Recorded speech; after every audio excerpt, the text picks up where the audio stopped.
Hi guys! For today's video, i-review po natin ang bago nating for sale na sasakyan ay Hyundai Tucson. Okay guys, so tara, samahan niyo po ako para makita natin ang kanyang mga features.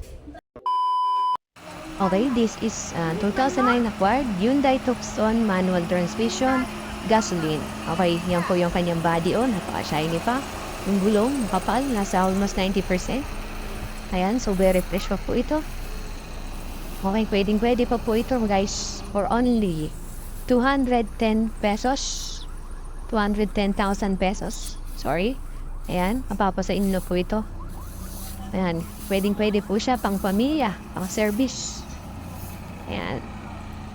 Newly changed oil lang po yan, bagong maintenance. So, garantisado po na maayos pa siya at ready for long drive. Ayan.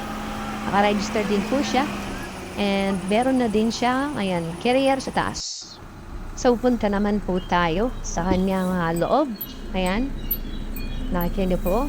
Ayan, maganda pa. All power din po siya. Ayan. Yung kanyang odometer is 98,874. Ayan. And then, ayan po. Kanyang head unit. Touchscreen na din po yan. Android. Okay, so yan, makikita mo napakasariwa pa po nito kahit medyo old model na, pero goods na goods pa rin po. Yung aircon po nito malamig. So, hindi po kayo nahihirapan pag ginamit nyo sa biyahe. Very comfortable po siya. Okay, sa bandang likuran naman, ayan, makikita nyo po na meron po siyang mattings, ayan. And then, ito po yung likuran, ayan, malinis. At, maayos pa po. So, sa naghahanap po ng low budget dyan, ito po, pasok po ito sa inyo.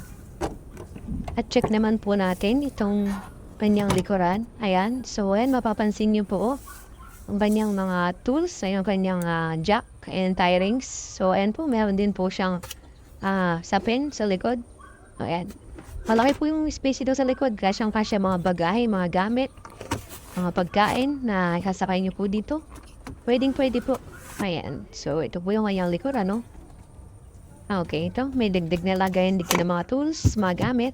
Ayan, din na po pwedeng ilagay. So, ayun po yung kanyang spare tire. Ayan. So, meron po siyang spare tire in case of emergency po. May mga kayong pwedeng magamit. Okay. So, ano pa hinihintay nyo guys? Okay. 2,000 years later. Okay, so guys, pakita ko naman po sa inyo yung kanyang mga ilaw na gumagana po yan lahat. Yung kanyang headlight, yung kanyang fog light, tapos yung mga signal light, ayan.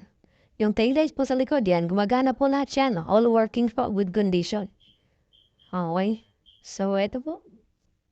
Sa mga naghahanap po talaga dyan ng pang-pamilya, pang-service, pwede po ito sa inyo. Mag-comment lamang po kayo. One day later.